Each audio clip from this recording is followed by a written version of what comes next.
नमस्कार, जय हिंद, वंदे मातरम साथियों। जैसा कि आप सभी जानते हैं कि मध्य प्रदेश वर्ग 2 भर्ती के जो नियुक्ति आदेश हैं वो आज 4 तारीख को जारी कर दिए गए हैं और उम्मीद है कि आप सभी ने अपने अपने नियुक्ति आदेश देख लिए होंगे, आपने अपने स्कूल देख लिए होंगे। यदि आपने अभी तक नहीं देखे हैं तो जाकर के चेक कर सकते हैं। लेकिन नियुक्ति आदेश जारी होने के बाद की प्रक्रिया क्या रहने वाली है, कितने तारीख से कितने तारीख तक हमें स्कूल को ज्वाइन करना है, इसके बाद में क्या डॉक्यूमेंट लगेंगे, कितनी फाइल लगनी है, वो सारी प्रक्रिया मैं आपको यहाँ से बताने वाला हूँ। उदाहरण के तौर पर आप देख सकते हैं कि ये सागर संभाग का संस्कृत विषय का नियुक्ति आदेश है। तो इस प्रकार से आपको roll number, rank, name and father name, address, category, selected category, posting place, स्थान कौन सा मिला है और कौन से जिले में मिला है, वो सारी जानकारी आपको उस विषयवार नियुक्ति आदेश जो जारी किए गए हैं उसमें आपको देखने के लिए मिल जाएगी।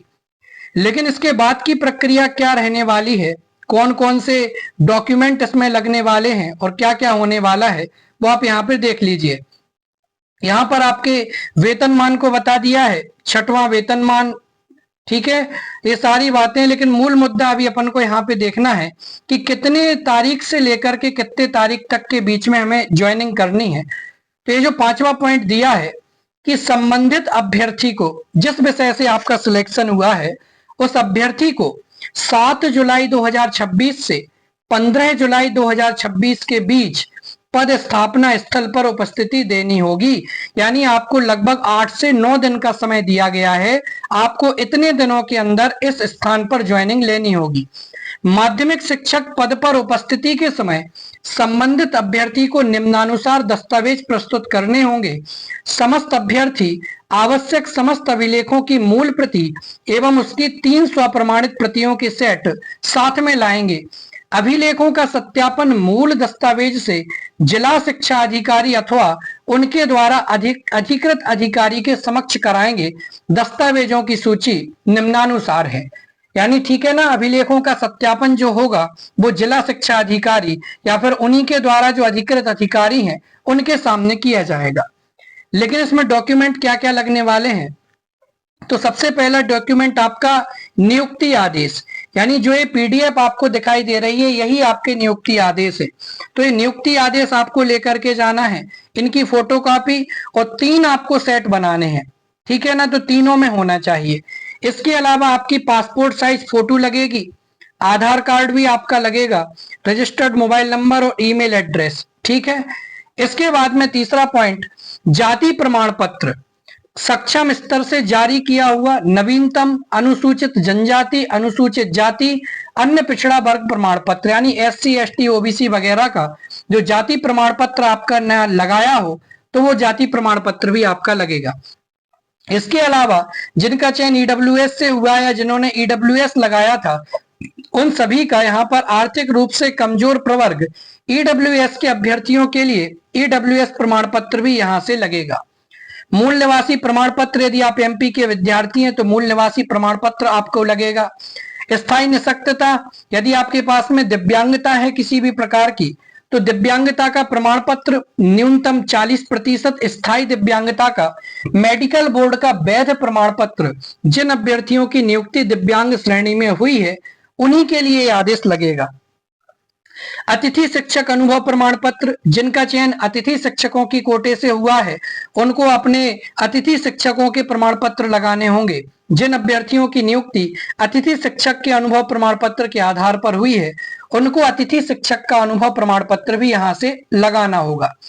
इसके अलावा यदि आप शासकीय सेवक हैं तो शासकीय सेवक की स्थिति में विभागीय अनुमति यानी NOC अथवा विभागीय अनुमति न मिलने की होने की स्थिति में संबंधित विभाग को प्रस्तुत सेवा से त्याग पत्र की पावती की प्रति आपके पास में होनी चाहिए। इसके अलावा बात करते हैं तो अभ्यर्थी के जो शैक्षणिक और व्यावसायिक योग्यता संबंधी दस्तावेज जो आपने अपने डॉक्यूमेंट वेरिफिकेशन में लगाए थे, ठीक है ना, 10th 12th BA B.Ed इत्यादि जो दस्तावेज आपने जमा किए थे, तो शैक्षणिक और व्यावसायिक योग्यता संबंधी दस्तावेज आपको लगाने हैं। भूतपूर्व सैनिक की यदि आप स्थिति में हैं तो वो प्रमाण पत्र भी आपका लगेगा यदि आपने लगाया था तो। यदि आपने एनसीसी इत्यादि का प्रमाण पत्र लगाया है और उससे बोनस अंक प्राप्त किए हैं तो आपको वो प्रमाण पत्र भी इसमें लगाना होगा। कर्मचारी चयन मंडल द्वारा जारी पात्रता परीक्षा और चयन परीक्षा की अंक सूची आपको, यानी टेट और टीएसटी की जो अंक सूची है वो आपको लगानी होगी। इसके अलावा अन्य पिछड़ा वर्ग अभ्यर्थियों के लिए जो क्रीमी लेयर में नहीं आने संबंधी घोषणा, तो परिशिष्ट 1 आप नीचे दिया गया है वो देख लीजिए, तो वो लगेगा।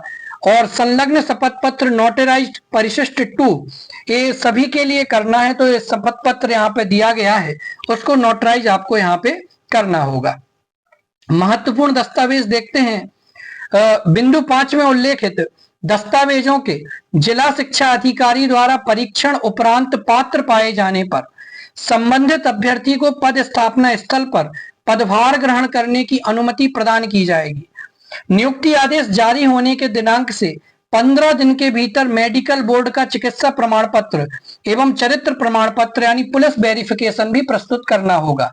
यानी आपके जब से, या समझ लीजिए आज आपके नियुक्ति आदेश जारी कर दिए गए हैं, तो आप टाइम से 15 दिनों के अंदर अंदर आप अपने मेडिकल बोर्ड का जो चिकित्सा प्रमाण पत्र है या चरित्र प्रमाण पत्र, पुलिस वेरिफिकेशन सर्टिफिकेट जो होगा उसको आप जमा कराएंगे। यह नियुक्ति पूर्णतः अस्थायी होगी, यानी ये कोई परमानेंट अभी नहीं है। अस्थायी माने यदि कोई दिक्कत आती है या कोई केस वगैरह के चलते कुछ होता है एवं इसे किसी भी समय 1 माह का नोटिस देकर या उसके बदले में 1 माह का वेतन तथा भत्ते देकर समाप्त की जा सकेगी। नोटिस दिए जाने के पहले या बाद में यदि अभ्यर्थी अपने कार्य से बिना पूर्व अनुमति के अनुपस्थित रहेंगे तो यह माना जाएगा कि उन्होंने अनुपस्थिति की तिथि से बिना नोटिस दिए सेवा छोड़ दी है। ऐसी स्थिति में अभ्यर्थी को 1 माह का अथवा नोटिस की अवधि में जितनी अवधि कम होगी उतनी अवधि का वेतन तथा भत्तों का भुगतान करना होगा। इसके बाद में ये और भी सारी चीजें दी गई हैं, विशिष्ट टिप्पणी देख लीजिए। यदि चरित्र, जाति, निःशक्तता, शैक्षणिक तथा व्यवसायिक योग्यता, शपथ पत्र इत्यादि दस्तावेज सत्यापन की रिपोर्ट में गलत या असत्य पाए जाते हैं अथवा अभ्यर्थी द्वारा प्रस्तुत प्रमाण पत्र भविष्य में कभी भी फर्जी या असत्य पाए जाते हैं तो उनकी नियुक्ति को तत्काल समाप्त कर दिया जाएगा। संभागीय संयुक्त संचालक के सिग्नेचर, लोक शिक्षण संभाग सागर, 3 जुलाई का ये पूरा नोटिस आपके सामने दे दिया गया है। बाकी आपको 7 जुलाई से लेकर के 15 जुलाई तक आपको करना है। ऊपर जो क्रीमी लेयर वाला जो पॉइंट दिया गया है, तो अन्य पिछड़ा वर्ग के अभ्यर्थियों हेतु ये घोषणा पत्र का प्रारूप यहाँ पर दिया गया है।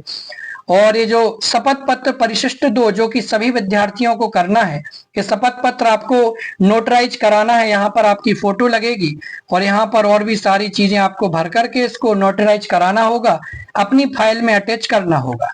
तो इस प्रकार से आप 3 फाइलें कंप्लीट बना करके लेकर के जाएंगे जिला शिक्षा अधिकारी कार्यालय में। एक फाइल में आप अपने ओरिजिनल डॉक्यूमेंट्स को भी रख लीजिए।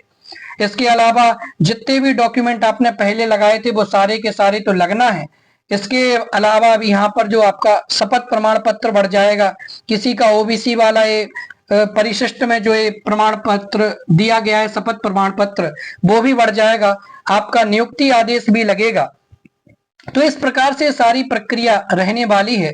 तो आप सब, ये कल संडे है, उसके बाद में आप अपना काम शीघ्र अतिशीघ्र करके 15 तारीख के पहले पहले आप अपने स्कूल में, संकुल में जाकर के ज्वाइन कर लें। और आप सभी को बहुत बहुत धन्यवाद। नियुक्ति आदेश समय से जारी कर दिए गए हैं, तो सभी अभ्यर्थियों के लिए चयनित होने की, अपने नियुक्ति आदेश मिलने की बहुत बहुत शुभकामनाएं। आप स्कूल जाकर के बड़े अच्छे ढंग से विद्यार्थियों को भी पढ़ाएंगे ताकि वो जाकर के देश में एक अच्छे नागरिक बन सकें और सहयोग कर सकें देश की उन्नति में। बाकी आगे की क्या अपडेट है, मिलते हैं जल्दी। धन्यवाद। जय हिंद, वंदे मातरम।